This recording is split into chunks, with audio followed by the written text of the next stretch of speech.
Listen to it fizz.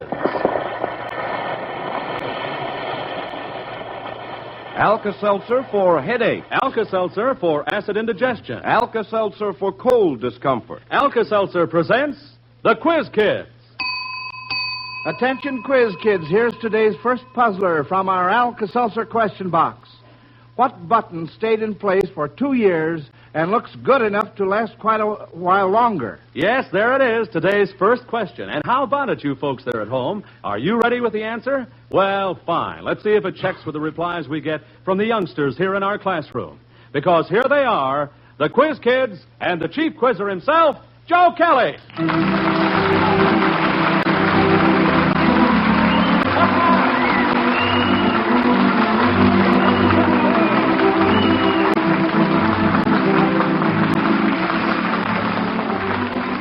Thank you, Bob Murphy, and hello, everyone. Well, here we go with another Alka-Seltzer question session, friends, and we invite you to join in the fun, too, yes? Just pretend you're back in school once again and see how nimble the old brain is. See if you can keep in step with our Quiz Kids. That may take some doing because we have a fine, alert group of youngsters here in school this afternoon, and we're ready to meet them right now. Here we go with roll call, children. Patrick?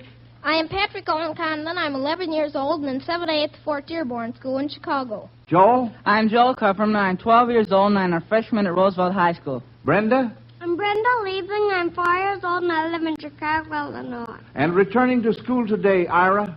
I'm Ira Lee. I'm in the 8th grade. I'm 12 years old in the University of Chicago Laboratory School. And finally, pint-sized Melvin. I'm Melvin Miles. I'm 5 years old. I go to kindergarten in Norwood Park School. Say, Melvin, you certainly did a fine job helping me out last Sunday. Yes, sirree. I think all of us agree that you make a first-rate chief quizzer. Now, tell us, did you have fun?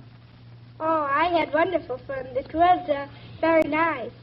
You enjoyed yourself? Yes. Well, I just thought you did, the way you were chuckling. Huh? Better than to be the Quiz Kids. Oh, you think so, huh? Oh, it's a lot of fun, yeah, as long as everything goes all right. Now, but you know something, Melvin? Some of our listeners are a bit puzzled.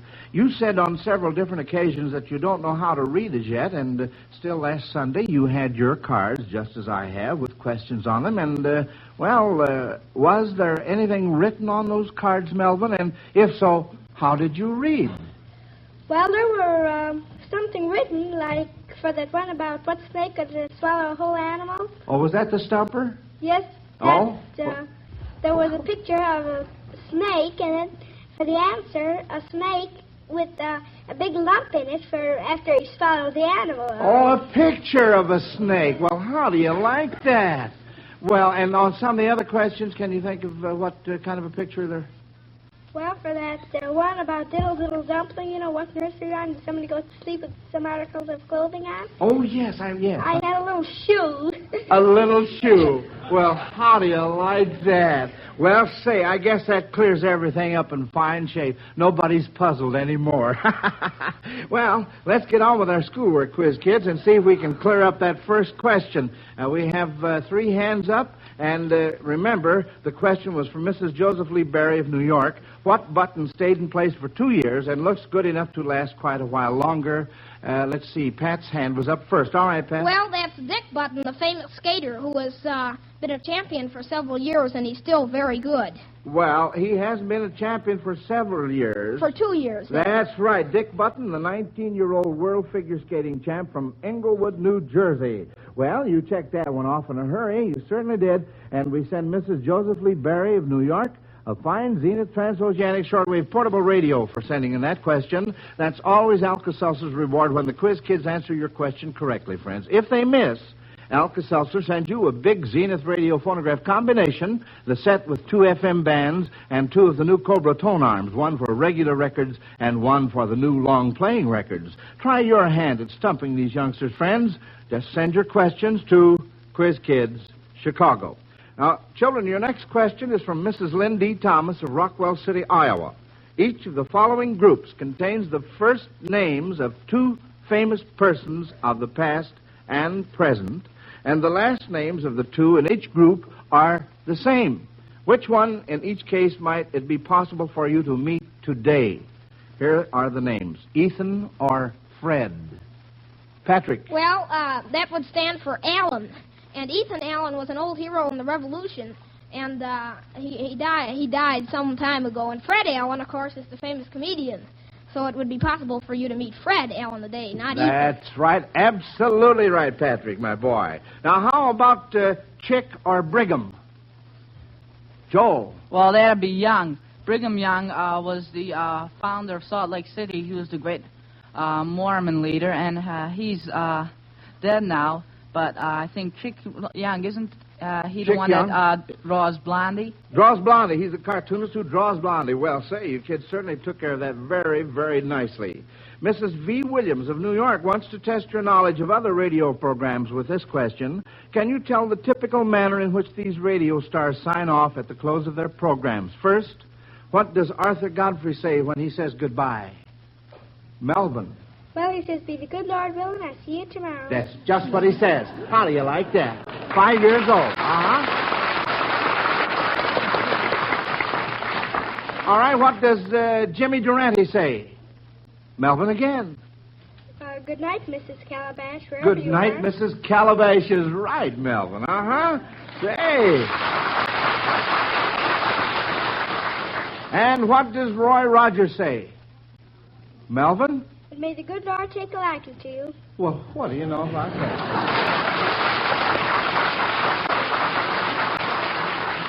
Well, Melvin, can you give us any others? What do you mean? Any others that I know? Yes, Well, one, Jack Birch says, I'm a-whistling, you'll be listening. Yeah? That's Jack Birch, and... And can you think of any others? Not practically. You mentioned all of them that I do know that I could think of practically right now. Right now. I see. All right, fine. Well, that was practically done, I must say. Yes, sir, it's practically finished, in other words. Well, let's try this one from Mrs. C.T. Annis of Hammond, Indiana. If the following creatures could sing our popular songs, what songs might each select if he wanted to sing about a subject he is particularly interested in? First, a dog. What popular song would a dog sing? Patrick. Well, he might sing the Pussycat song, because cats always chase dogs. That's right. I mean, dogs chase cats. That's the idea. And Melvin, do you have one?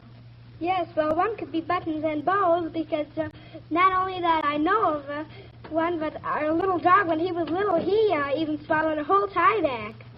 He did? Yes. Well, but not the thumbtack, though. Oh, I see. Not the thumbtack. And Joel? Well, maybe my darling Clementine, because what happened to Clementine in the second or third verse shouldn't happen to a dog. That's very, very good, Joel. Wonderful, yeah. How about a bird? What popular song would a bird sing, Joel? A Little Bird or the Woody Woodpecker song. That's right. And Melvin, do you have one? Yes, well, cuckoo. About a cuckoo, huh? Is there a song about a cuckoo? Yes. Oh, there is. Cuckoo. I just want to make sure, yeah. Brenda? Well, there's a bird of speckled eggs. Of course, there's a bird. Yes, that's true. And Patrick? The Dickie Bird song. The Dickie Bird song. All right. Well, what popular song would a cow sing? A cow. Ira? Well, it might sing the Old Gray Mare because the cow and the horse are usually found on a farm, so you might get that connection. Well, that's a good answer. And Patrick? Milkman, keep those bottles quiet. Wonderful. Oh, fine. Well, we're moving right along with today's question session, kids, but before we consider this next one, let's hear what Bob Murphy has to say. Well, Joe, I'd like to pose a little problem. Suppose a headache comes along, friends, and threatens to slow you down on the job or spoil an evening of fun. What do? Do you just suffer along, or are you one of the thousands who has learned about Alka-Seltzer and the fast relief it offers from headache discomfort? Well, if you don't know, you should. Yes, a glass of Alka-Seltzer contains one of the world's most effective pain relievers. And it's so easy to drop 1 or 2 Alka-Seltzer tablets into a glass of water, listen for the fizz, and then drink that pleasant-tasting, refreshing solution. Why, it's not like taking bitter medicine at all, and the fast, effective relief Alka-Seltzer brings is so welcome. Honestly, friends, we think you'll be amazed how soon that headache can become a forgotten interlude with Alka-Seltzer on the job. Just try it. That's all we ask you to do. Alka-Seltzer will do the rest. Next time you're in a drugstore, ask for Alka-Seltzer. Try it once, and we know you'll never be without it in your home. All right, thank you, Bob Murphy. Certainly like that new suit you're wearing today, Bob, yeah. Now, this question is from Mrs. Evelyn Smith of Los Angeles, California. If someone asked you to échapper, would you be expected to sneeze, bake a custard, clap your hands, or jump? Brenda? Well, you wouldn't do anything. What do you mean you wouldn't do anything, honey? I think you would jump. You think you would jump. Why do you think you would jump? Huh? What does échapper mean? It's a Malay expression, of course, and it means you're up on your toes and you get out on your toes. So you're in fifth position, you get out on your toes. In second position, in fifth position, but this time with the other foot. And just where do you do this? On the bar. On the bar? Yes. Well, where is the bar? I mean, It's oh, wait a minute now. Brenda knows what she's talking about. I want to clear this up. What do you mean by the bar, honey? What? You know, there's something that's around. You know, there's always a bar. Well, tell me, what are you doing when you do this? You see, I told you you're hanging onto the bar, and you do all those things. You do extra pay. Well, I'll tell you, the answer on my card here, it says jumping out of a ballet position. Now, in taking ballet dancing, do they use the bar? Yes. Oh, they do? Well, my goodness. I should have known that.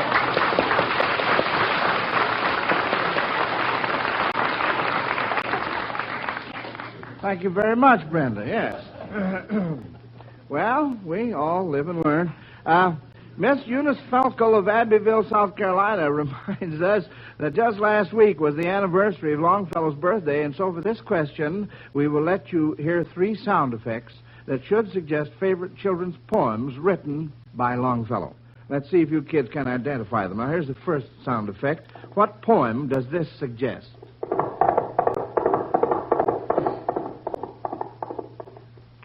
Joel? That'll be Paul Revere's Ride. The And Midnight it Ride? starts out, listen, my children, and you shall hear of the Midnight Ride of Paul Revere. That's right. Very good, Joel. Very, very good. And listen to this next one now.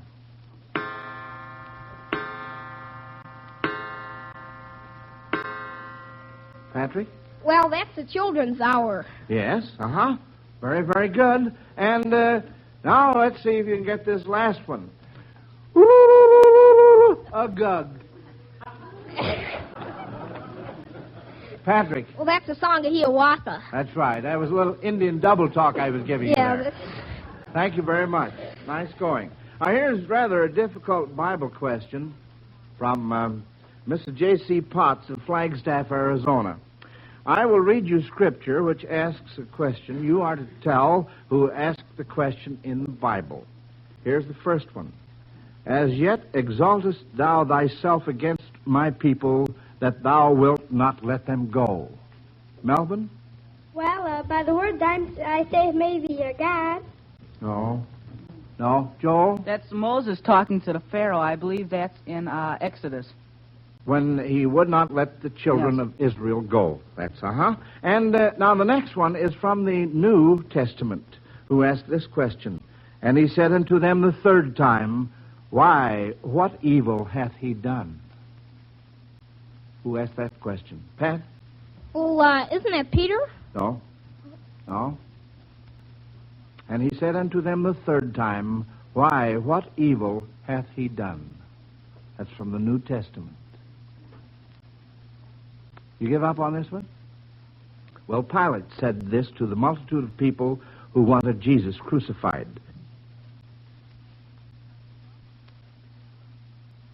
He could not find Jesus guilty. Well, kids, I can't score you on that one. That's a miss.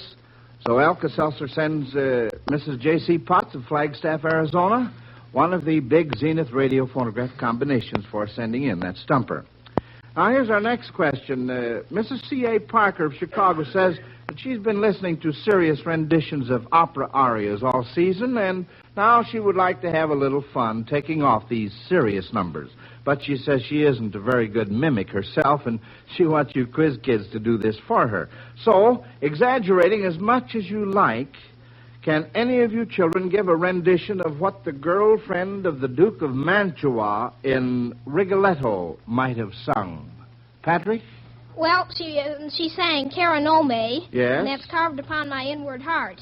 Uh-huh. And do you want it in the language or in English? Well, just kind of exaggerate. Really throw yourself into it. Then I better give it in the language. You're an opera singer. Oh, Cara Nome, cal mio cor, fasti primo palpitar. That, since she's a soprano, she probably wouldn't be singing bass. No, I'm just going to say.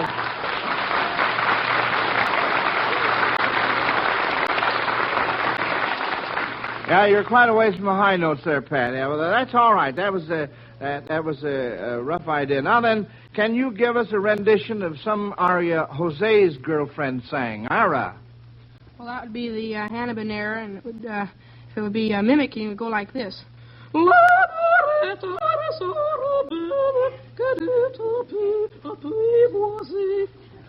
That's wonderful, Ira.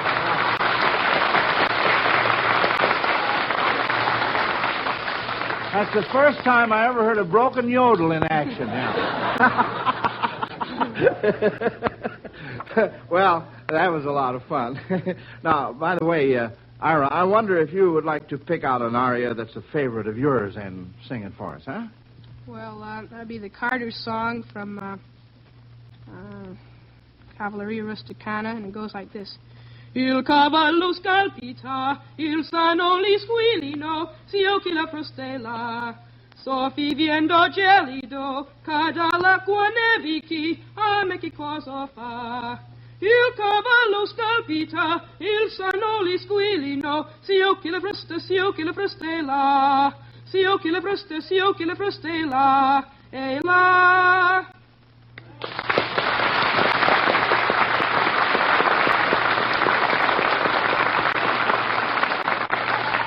Ira, you're a man after my own heart. I'd like to sing opera like you do. I sure would. Now, the next puzzler from our Alka-Seltzer question box is from Lucille A. Branda of Rowayton, Connecticut, and it's all about articles people wear which played an important part in fairy tales. What certain article was the means of uniting a prince and a peasant girl? Melvin? Well, would that be Cinderella? Well, what about Cinderella? What article did... Oh, a glass slipper. The glass slipper, that's right, And what article of clothing gave its owner a lot of trouble when it got caught in a gooseberry net? Melvin. Would that be Tale of Peter Rabbit by his jacket? That's right, Peter Rabbit's jacket. Good boy. Well, all right, children. While I'm selecting this next puzzler from the Alka-Seltzer question box, here's Bob Murphy with a question. Yes, Joe, and it's one for our listeners. I'm wondering how many of you folks are caught with a cold. Well, let's hope you're not. But if the month of March runs true to form, we can expect plenty of changeable cold-catching weather. So take care. And remember, when a cold's making you miserable, here's the thing to do. Start right in on Alka-Seltzer's ABC Cold Comfort Treatment. That's right, and here's the way it goes. A stands for Alka-Seltzer. Yes, start taking Alka-Seltzer at once to help relieve that ache in every bone, feverish feeling of a cold. B means be wise. Beware of drafts. Dress and eat sensibly. Be sure to get more rest than usual. And C stands for comfort. Yes, indeed. The comfort an Alka-Seltzer gargle can give the sore, raspy throat caused by your cold. Now, there it is, Alka-Seltzer's easy-to-follow ABC Cold Comfort Treatment. And, friends, we know you'll welcome the ease it can bring to much of your cold discomfort. So if you're caught with a cold, try it right now. Yes, get Alka-Seltzer from your drugstore and begin the ABC Cold Comfort Treatment immediately. Remember, Alka-Seltzer can be worth its weight in gold when you're suffering from a cold. Since this is 4-H Club Week, Mrs. Frances M. Sheridan of Chicago sends in this question, which you are to figure out without the aid of pencil or paper. Last year, the 4-H Club had a clothing project which required the boys and girls to do some sewing. There was finally the enormous total of 1,846,420 completed garments turned in.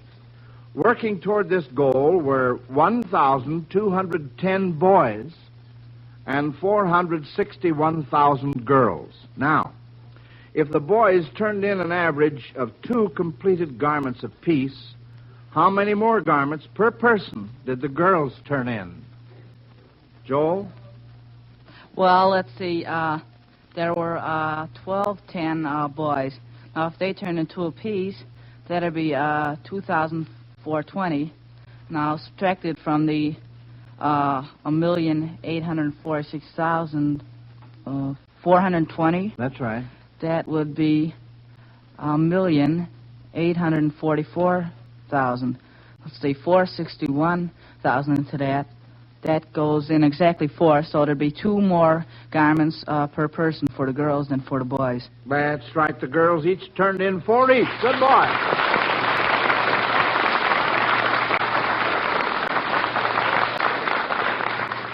You folks may be interested to know that in the 4-H clubs all over the country, there are 2 million boys and girls between the ages of 10 and 21 who try to learn to do by doing in some phase of farming or homemaking, and reports show that these young people are certainly to be congratulated in their accomplishments for last year. Now, this next question from Harry Krug of Kansas City, Missouri, is one that we are all interested in. What is the best way to avoid an argument or a fight? All right. We'll start off with Joel. Well, one good way is the maxim, if you don't have anything good to say, don't say it. Mm-hmm. And also, never be too outspoken. Be diplomatic. You can compromise your position if the other fellow does it, too. Yes, if the other fellow does, too. Uh-huh. And, Ira, what would you think about this? If you don't want to start a fight, you don't necessarily have to. And I think if you can use your willpower, you don't have to start a fight. Mm-hmm. All right. And Brenda? Well, the way you could do a fight is just like them back. and the way you could. Well, sometimes that does prevent an argument. Yes. In a certain sense. And Patrick? Well, Polonius said in Hamlet, "Lend every man your ear, but few thy voice." And, of course, that means that just keep quiet and form your own opinions. But if you get into a fight, you defend yourself and let them know that you really mean business. You didn't start it, but... Oh, sure. Yes. Uh-huh. Yeah, and Melvin, how about you, son? What would you say about this? Well, to stop a fight, the only thing I could do is just, when if anybody's fighting, don't cry about it, don't do anything, just play as if you don't care about it, and then they'll stop. They'll figure, well, I'm not doing anything to that person, so best thing is to just leave it alone, because I'll just get myself tired. Yeah, well... Yeah, that's all right, too. And, Ira, did you want to add something? Well, there was a book, The Man in the Iron Mask by Alexander Dumas, and if you were wearing an iron mask, somebody started to hit you in the face, he wouldn't feel very good afterwards, so he wouldn't do it, I don't think. No, Yeah, but those are so cumbersome to carry around with you, you know. So, now, wait a minute, I put my mask on, I'll show you. Brenda, what were you going to say? Well, that was the argument that I said that... but the argument, I would just keep water in my mouth, and I learned that from a little story. The story goes like this. Once upon a time, there lived a husband and wife that were always arguing. Yes? And the mother ran to an old wise man. And that wise man gave him a bottle of water. Yeah. And he said, keep this in your mouth, but don't swallow it. Yeah. So she did that, but one day she broke the bottle. And she was all upset, and she ran to the old wise man, and he said, I have no other bottle like that. But you pretend you have water in your mouth. And that's just what she did, and she never got to know an argument again. Well, I declare. Now.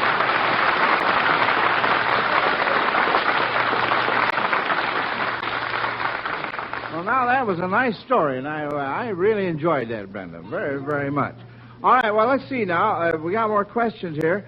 This question about state capitals is from Mrs. Rachel W. Coffin of New York City. If you heard a salesman make these remarks, he might be selling a product that has the same name as a state capital. What would it be? Listen, one hot dog coming up. Pat? Well, that would be Frankfurt, Kentucky. That's right. Kentucky. Frankfurt, Kentucky. That's the idea. And now the next one here. Annie Oakley herself would have loved to have had one of these straight shooters. Annie Oakley herself would have loved to have had one of these straight shooters. What state capital might that suggest? Patrick? Well, it might suggest Austin, Texas, because Texas, there are the Texas Rangers, and he was very powerful in Texas. He helped them get their... Well, no, the name of the capital, Ira? Well, I can't very well give the answer to this, but you might say the 21st state that was admitted in the Union. No, Joel? Well, Springfield, Illinois, because Springfield's a make of rifles. That's right, Springfield, Illinois, for Springfield Rifles. This question is from Gertrude Wilson of Cleveland, Ohio. What 3 different games would you be playing if you lost 2 rubbers, smashed a bird, and landed in jail? All right, Pat? Well, if you smashed a bird, you'd be playing tennis. Or ping pong. What? Table tennis. What? Or ping Table pong. tennis? Oh, no. Wait a minute, Joel? Well, if you, let's see, if you lost 2 rubbers, it'd be bridge. Bridge? If you smashed a bird, I think that'd be golf. And if you landed in jail, that'd be Monopoly. Oh, Ira? Well, they call a bird, I think, in badminton. Badminton, that's the game, and they call the bird the shuttlecock. And what did you say if you landed in jail, Joel? Well, Monopoly. And also, birdie, you said smash the bird. Well, a birdie in golf isn't it that a 1 under par? That's right, yeah. It's a birdie, but we say smashed a bird. Has a little different inflection to it, I think. All right, well, say, there's the bell. And now then we come to that important question, who won today's Alka-Seltzer question session? The judges will add up the scores, take into consideration your age as well as the number of correct answers you gave, and they'll have your grades for us in just a minute, kids. And while we're waiting, here's a reminder. At 7, at 12, at 6. Mealtime in America. And vitamin time. Yes, put that one-a-day brand multiple vitamin bottle on the table and see to it that every member of your family takes a one-a-day brand multiple vitamin capsule. Don't take chances. Government surveys show that the meals of 3 out of 4 persons are short on vitamins. So don't take chances that your daily diet is short on essential vitamins. Be on the safe side. Take one-a-day brand multiple vitamin capsules, 60 capsules only $2. Remember, mealtime is vitamin time. Take one-a-day brand multiple vitamin capsules.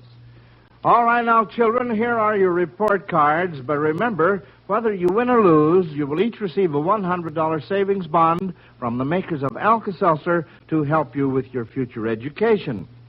Let's see now. The judges say that as a class you missed one question. Brenda was first, Patrick second. Oh, I beg your pardon. The judges tell me that I made an error here.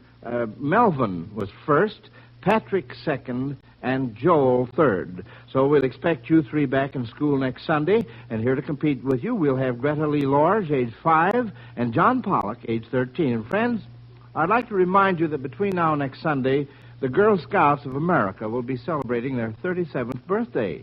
Yes, during the week of March 6th, all America will salute this fine organization whose slogan is, Better Citizens Build a Better World. And now until next Sunday at the same time, this is Joe Kelly dismissing the Quiz Kids. Goodbye, kids. Bye, Miss Kelly.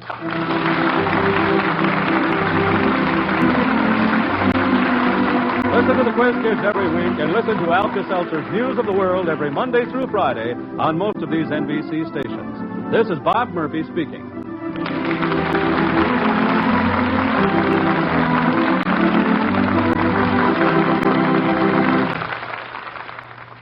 This This is NBC, the national broadcasting company.